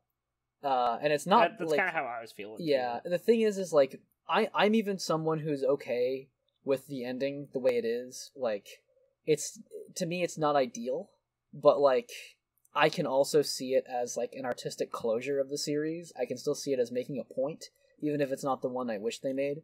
But I have such a hard time recommending Wonder Egg priority to people because it goes so hard. I think the problem with Wonder Egg priority is you need to get the caveat where it's, hey, I'm going to recommend you a show that is triggering, dark, depressing, and also not finished. Mm-hmm. But I promise it's incredible. Exactly. It's hard to recommend. Uh-huh. So yeah. Yeah. But it already takes its top spot in our S tier, so that's something on its own. So I think instead, I want to give it to Zombieland Saga Revenge. That's a good one because it is very easy to recommend. Like it's. Mm-hmm. Now that's how I felt about Megalo Box, right? Yeah. There's no pretense. You can just be like, "The show's good." Yep. Exactly. Okay. So that's our first award done. What's up for you? What would you like to offer here? My next one might take a little bit. That's okay. But it is favorite character of the year, essentially. So which show did we watch that you're like, this character is my absolute favorite character, and I think that they do a really, really good job at making this show what it is. I think we did that last year. I think you gave it to Kotoko. Wow, this is 10 times harder than it was the first time. There's a lot of good characters. Oh, I think about like Cagliostra. I think about like Rika. I think about Joe. I think about every single girl from Zombieland Saga, or Kotoko, or Kururun, who's looking right at you right now. Piercing through the screen. There's so many good characters that we've seen. Wow, I think Arjuna.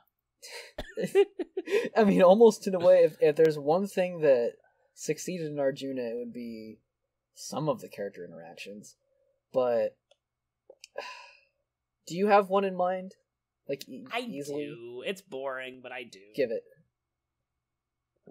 It's gotta be Rika Kawaii, because she's so cute. Yeah.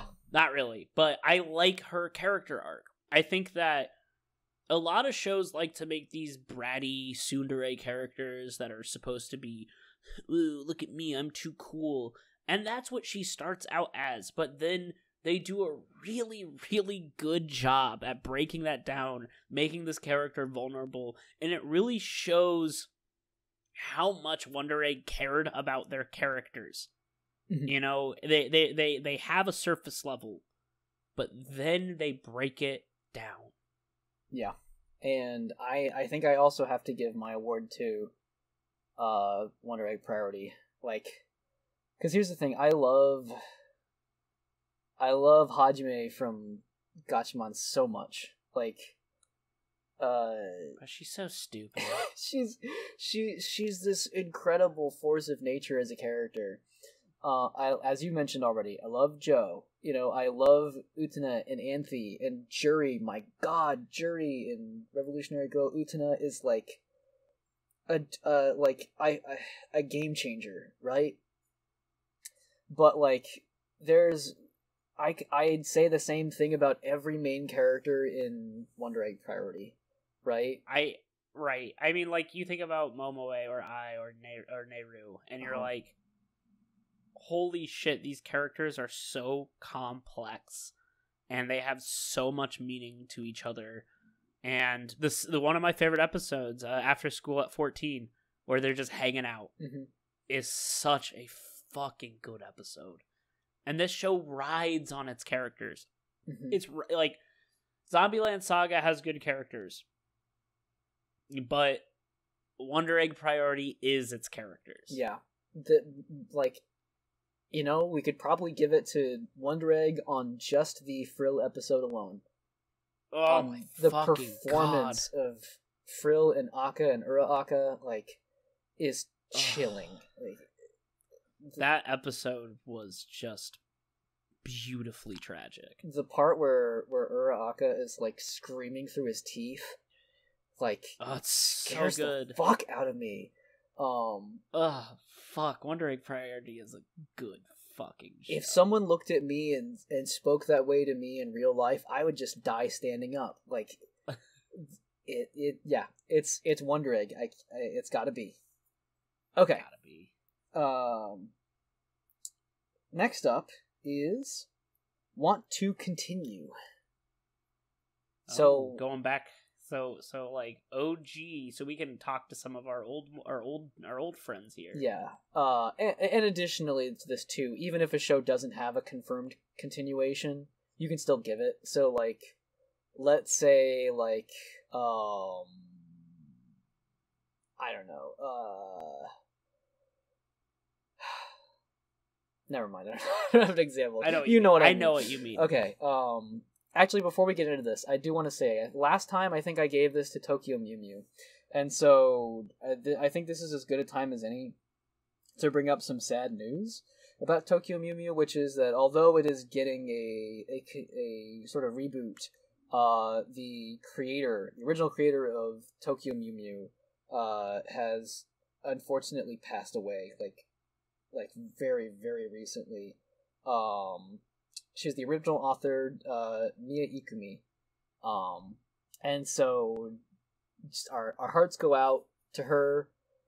I think Tokyo Mew Mew has been like such a weirdly like fascinating show to us. It was our time to investigate maid cafes and question whether or not Tokyo Mew Mew invented them, right? Like, it's brought a lot of joy into our lives in weird ways, and so, I guess our condolences to Mia Ikumi and the work she's done, and what comes up next in the show's reboot as the staff continues on with it. So, okay, but what do you think? What would you like to continue on with? I think I want to continue on with Tokyo Mew Mew. I honestly do. I think we've kind of strayed away from some of the traditional Magical Girl stuff this time around. We've done a lot of unfamiliar territory. We've done a couple of, out there Magical Girl show stuff. I think it would be good to go back to the roots of Tokyo Mew Mew, especially with the upcoming new season. Mm-hmm. I think it might be a good idea to watch the original one and then watch the new season. Yeah. You know what? We could have a 3-way comparison between the original show, the 4Kids dub, and then the reboot. Yeah, that's what I was thinking. Maho, maho, maho. Oh, that'll be a headache. But yeah, right. Like Tokyo Mew Mew is one of those that we watched like a quarter of it, and I would love to see more. But for this time, I have to be honest. What I'm already working my way through, which is Tropical Rouge Precure. Because goddamn, it's such a feel good show. It is. And whenever Kudadun comes on screen, I can see it. Hey Grant, and I can Discord stream it to you really quickly and show you this Kudadun. But then again, now you have a bot for that. So yeah, there's a Twitter bot I follow that posts all the Kuririn scenes from the Tropical Rouge Precure, and it's fucking great. Yep. Okay. My runner-up, I guess, would be Wonder Egg Priority, in the sense that, like, if there's more, we'll be right there for it. So yeah, we will. Okay, what's up next for you? Anger. The show that made you the fucking pissed offest. Oh, God. I was gonna say it's so easy to pick, but it's not. It's not.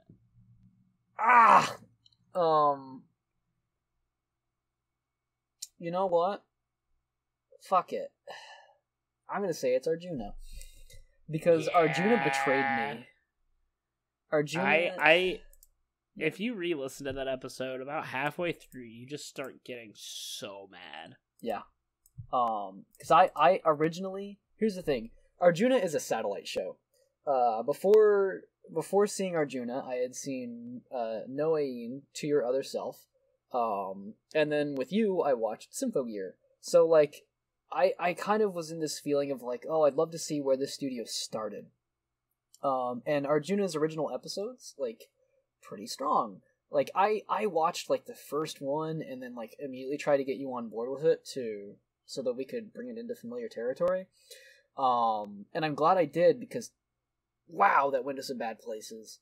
And like, to the extent that like it actually disturbs and upsets me a great deal. The fact that in the same breath the show can like attempt to sort of chastise the viewer for not caring about, pollution and world hunger, and then also insist that disability age get disintegrated for being made of certain unrecyclable materials is like... I forgot that happened. Yeah, it's absurd. So yeah, like I sincerely... I'm upset because Arjuna could have been something else. And it will never be. It's over, right? Right. And I have to live with that. So, what about you? Magia Record Season 2, baby. It was either that or X-Arm, but X-Arm was fun. Yeah. Magia Record Season 2 is such a fucking cash grab. It's so much... Here's our super attacks. Oh, it's Iroha and Madoka doing a super attack. Don't you just love that? Fucking no. I don't. I don't. The only thing they were missing was actually putting a brand on that truck they flipped. Yeah, really, really. It made me so pissed. There's just so much nonsense in that season, and I just can't stand it. Yeah. I think it doesn't help that we lowered our standards for Magia Record to begin with, and then raised them after we rewatched Magia Record Season 1, and then had to lower them again for Season 2. Yeah, I think it's well-deserved frustration. Alright, and coincidentally, I sort of, my next award is very similar, which is, wow, fuck this! Which I think is different enough that it warrants another round of voting. Wow, fuck this, because, like, I know what my wow, fuck this is. Then tell it to me. It's the Washio chapter. Yep. It's not the thing that made me the angriest, because I didn't have any expectations going into it, right? I wasn't mad that I was watching it, but as I watched it, I found myself going, wow, fuck this, multiple times. Yep. I'm gonna second you on that. It's just so bad. Yeah. It's offensive, and it fucks up its own, like, logic, and it seems to, like, hate itself, sort of, in some weird, interesting ways. So, yeah, I think it deserves the acknowledgement that they went as low as they could possibly go, as far as we can tell. Yeah. It doesn't get much better than Child We got more. Yeah. Okay. Next up is your next category. Best relationship. So this does not need to be a romantic relationship, but a relationship that is, like, fun or exciting or really, really cool.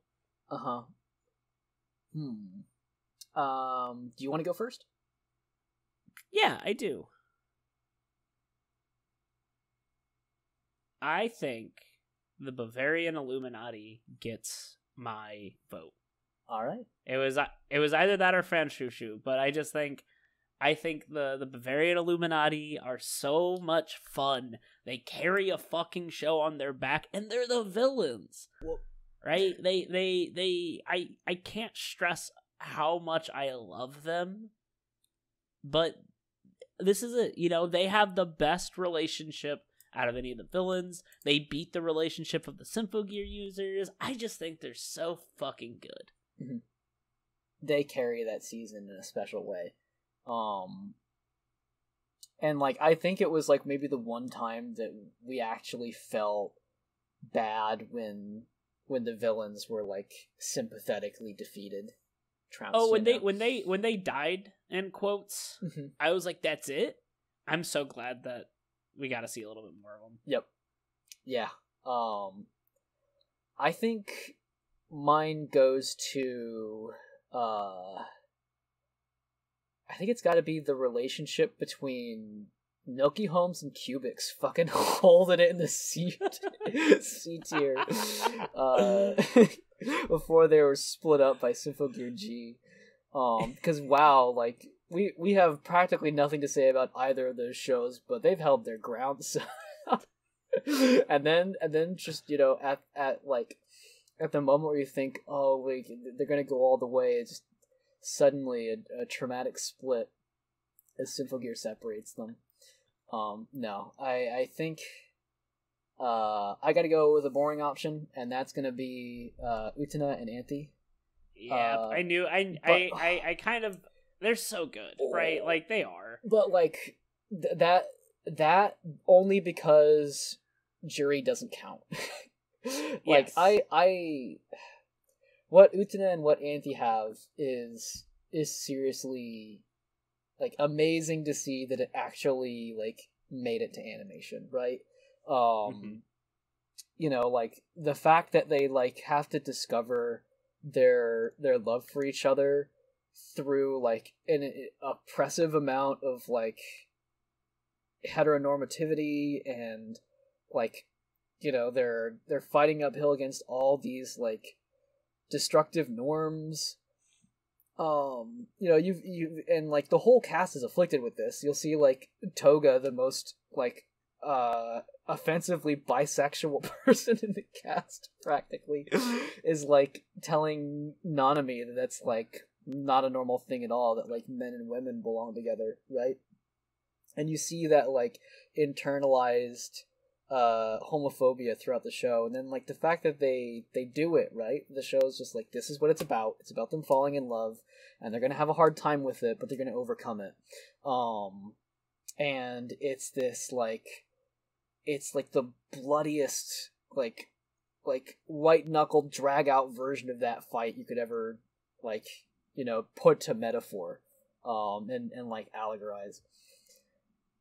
And then also they have Juri in this show, and Juri's whole character arc in, you know, in that same sort of lesbian trajectory is just heartbreaking. It's got to be Utena. Yeah, that makes sense. Yeah. Let's go ahead and edit that to 2. All right. Okay. Your turn. Next up is the You Tried Award. Hi, Guardian Spies. Yeah. They tried so hard. I actually was just on the High Guardian Spice Wikipedia page seeing if like maybe they got season 2, and in January 2022, Rodriguez revealed that the series was significantly low budget by US animation standards, saying that many of the problems people attributed to the series in terms of writing and in art could be attributed to this low budget. He added that even though the show was on Crunchyroll, it was a cartoon created similar, using the production pipeline to American animations like those on Cartoon Network, describing the show as ambitious artistically within the schedule and budget which was provided. He also stated that Onyx Equinox learned from the mistakes made on the show and was, which is another show that they did for Crunchyroll, and it has a lot of the same team. And he urged people to think about what happened behind the scenes while thinking about who started hatred towards the show. And I agree. I think that the team tried their fucking best. Also, I don't know if we mentioned this, but apparently Petite Princess Yuchi was a fucking inspiration of the show. Oh. Which is wild. Yeah. Well, then. Okay. And Little Witch Academia. Yeah. Yeah. Yeah, that all really kind of puts things into focus. Because when you think about it, like, this very much could have been a more simple, like, you know, drag and drop 2D skeletons kind of show, but they're doing their best to, you know, they fucking tried, redraw things, and yeah, like, they tried. Yeah, I think I actually have to. I think I also have to give it to High Guardian Spice. I thought about giving it to Arjuna, but I think I already gave it an award, and you know, I think it deserves my anger far more than any other credits. And like in my heart, I think it tried. I think that High Guardian Spice tried harder. And it's a far less complicated ordeal within High Guardian Spice's case. So, okay, your turn. Classic. What was the best opening in terms of visuals and music? I have 2. Okay. You go ahead and give your 2. So, best music, I have to say, Ryu by Supercell really fucking knocked it out of the park for this, because he did Black Rock Shooter and the Tactop opening, and I think the Tactop opening is beautiful. The slow build up, the piano sting is really good. And like Black Rock Shooter is really good, but Black Rock Shooter still sounds like a Miku song. Because it is. But I think Tact Op is a much better produced song. However, the visuals for it aren't that great. And you know what else is a fucking bop of a song? It has incredible visuals. What? Zombieland Saga Revenge. Yep. So I gotta give it to Zombieland Saga Revenge for having a good song and good visuals. However, I listened to the Tact Op opening a lot more. But Mappa knows what they fucking did. They just plaster their name on that opening because they know they made something special. Alright then. Does Tact Op still earn one then? No, you don't need to give it to Tact Op. I'll listen to it. Ryu from Supercell can get my listens. My 2 cents per listen. Not even that. Yeah. I also want to give it to Zombieland Saga Revenge, I think. But here's the but here comes Megalo Box swinging in. Cause wow, like Bite is such a good opening for season 1.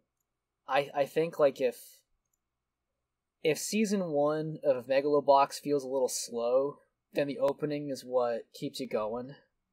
And like the theme of the Nomad for season 2, it needs no lyrics. The opening visuals are basically just silhouettes of like things that happen in the show. And that's all it needs. Damn, I have to pick one of them.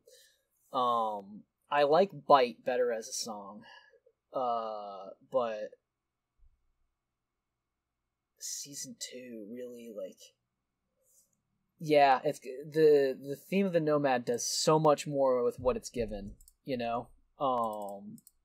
The fact that, you know, with hardly any like added visual intrigue, like it's, you know, the fact that the theme is, they're confident enough to not use somebody's like, you know, just regular pumped up song, and instead they're using something that comes from within the show.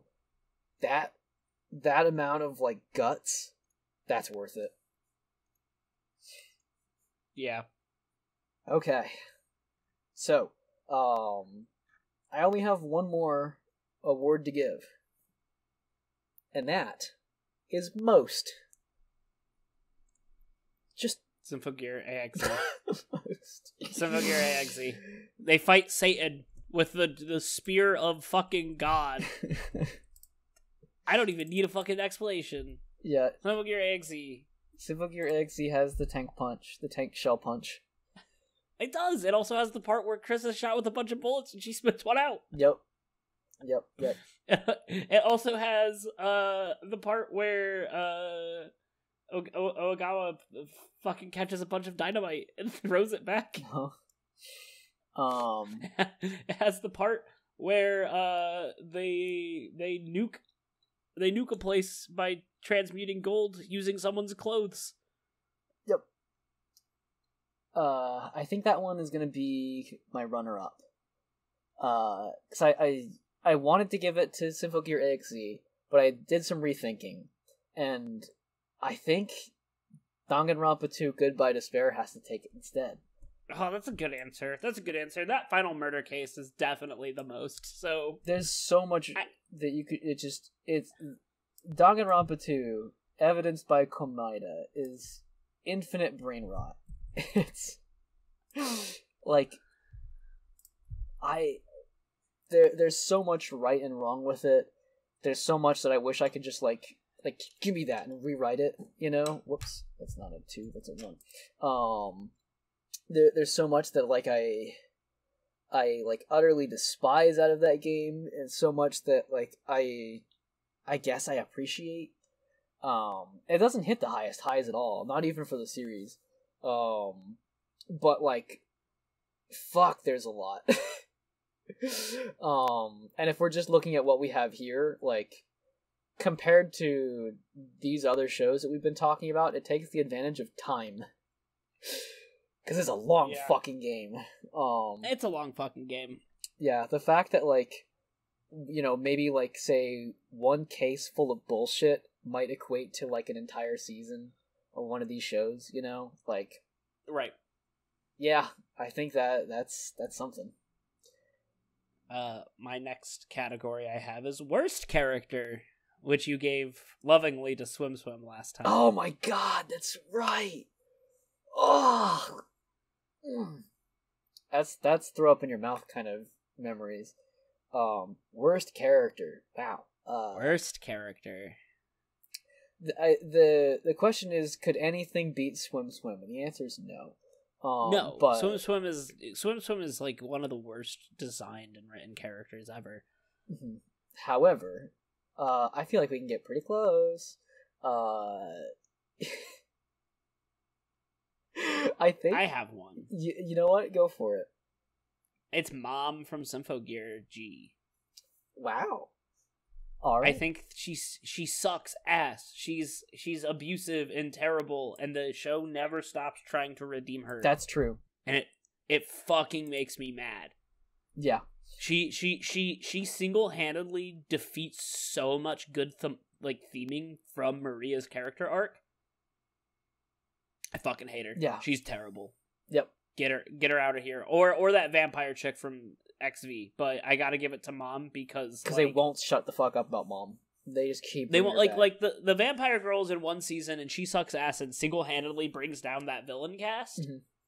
But Mom it brings down one of the best character arcs in that entire show. Yeah. Also, the vampire girl gets like unceremoniously killed off, if I remember. No, because they unceremoniously kill them off and they bring them back. Oh, that's right. But I really wish they unceremoniously killed off that team just to be like, I get fucked. Mm-hmm. And then they redeemed them. Yeah, I remember when that happened. We originally thought like, oh, maybe they just knew that these characters weren't good at all. But then they brought them back anyways. Well, and it sucks because they're like, here's our Moe Blob that really doesn't do anything wrong, and you're like, fuck, why is she on the same team as this vampire chick? Yeah. And then they kill them off all the same. Yeah. Spoiler alert, you know that. Mm-hmm. I want to give it to Washiosumi chapter again, but the thing is like, that's like, you know, they have some weight distribution there, right? Like, Togo's a bad character in that show, but she's not the only bad thing. And Togo's not. It's weird because it's like, it's not Togo's fault. Yeah, it's what the authors are putting on Togo. We've seen what Togo can be, and it's not that, you know. Yeah. So I think I'm going to give it to practically every person who ever says anything in X-Arm. Anybody who opens their goddamn fucking mouth in this show is the worst character. I'm looking at you, bud. Even Yggdrasil? Yeah. Even Yggdrasil? What do you like about Yggdrasil? Nothing. I'm just fucking joking. She's awful. What about the one scene where no one talks? It's just dead silent for like 5 minutes. Yeah. X-Arm's ridiculous. Do you remember when they had the man who's supposed to be essentially like a Desert Storm survivor sort of, and like they go halfway into redeeming him and then they just give up? Yeah. How fucking awful is that? Remember with the one chick with the bees? Yeah. And she just disappears? You remember how they're like, what if this guy got naked and he could feel the air and he could stop somebody coming at him with a knife? He touched his back. He's like, I reacted to it before it stabbed me. Oh my god. Next award. This is my shit. Give it to X-Arm, baby. Oh, X-Arm, you bitch, you don't deserve this, but here we go. But it does, because we just, like... Yeah. God, X-Arm's so bad. X-Arm is so laughably bad. There is nothing redeeming about it, and I love that. I love how terrible X-Arm is. I would watch it again. Remind me what this award was. I forgot already. What? What was this award? This is my shit. Oh, yeah, okay. Continue. Cause, like, fuck, man, we just talked about 3 separate scenes. And there's more. Yeah, it's the whole thing. Front to back. It's, like, you remember when the fucking robot busts through the fucking, remember the cowboy general? Uh-huh. You remember the time when the robot dog disappears and is on screen for, like, a frame for some reason? Uh-huh. You remember the part where there's the guy that looks like the guy from Ghost in the Shell and he can go through things? Oh god, yeah. Do you remember the guy fuck, hold on. Do you remember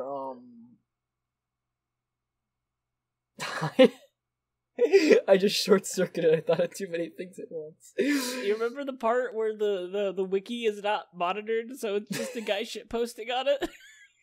I forgot about that. Remember how the one chick only smiles no matter what the fuck? Oh yeah, she physically can't. They can't get her model to smile without cutting the camera. Holy shit! Wow. Yeah. Do you remember how the main character is basically just the guy from Mars of Destruction? Yeah. Remember the part where he fucking is like doing the JoJo death scene and he's like semi-transparent? Yeah. Do you remember the part where they like someone like implanted a bomb in a girl and they like fucking flash froze her? So they could remove the bomb without killing her? Yeah, and how in the manga they use that to do a fucking panty shot? Yeah, from this child. Amazing. Incredible. Absolute I love it. Dog shit. It's so offensive and awful, and I have no like there's some shows that I feel bad ripping on because I know that they tried. X-Arm I don't. X-Arm is like the Room for me. You know, it's so bad and the creator's so fucking weird and stupid, and it's like I love it. X-Arm is my shit. What's your shit? I had to take it in another direction. I think my shit is not necessarily bad. Because I have good taste, you know. And so I'm gonna sorry. I'm gonna give it to Gatchaman crowds. Yeah, that makes sense. Because it's I'm restraining myself from pushing it to S tier. You know, it's one of those, like, by the way, I agree, you know, I think A tier makes plenty of sense here. But like it's the kind of show that I was like, wow, I really liked that show. I want to show it to other people, and I really hope it's as good as I remember it. And it was better. And like I have so few qualms about like recommending it to people. Hajime just puts a big dumb smile on my face every single time she says anything. What about Hajime from Danganronpa 2? Hajime from Danganronpa 2 is Johnny Young Bosch trying his damnedest to stay awake.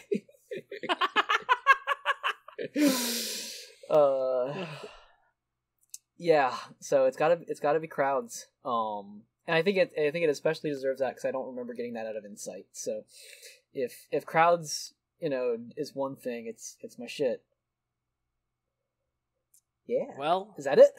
I think that's it. Alrighty. Man, we've done a lot. We've watched a lot of shows, and we're gonna keep watching shows. Tune in next time. Hey. I think Insights are. Wait, what? We have to tally up. Who's our winner? Our winner for what? For who had the most awards, remember? It's still Decadence. It's still fucking Decadence. So because Decadence had good characters and it shocked us the most. Because I'm pretty sure it won like most shocking, like how much we liked it. It won like my favorite character of last time. It's still Decadence. Decadence is good. Go watch Decadence.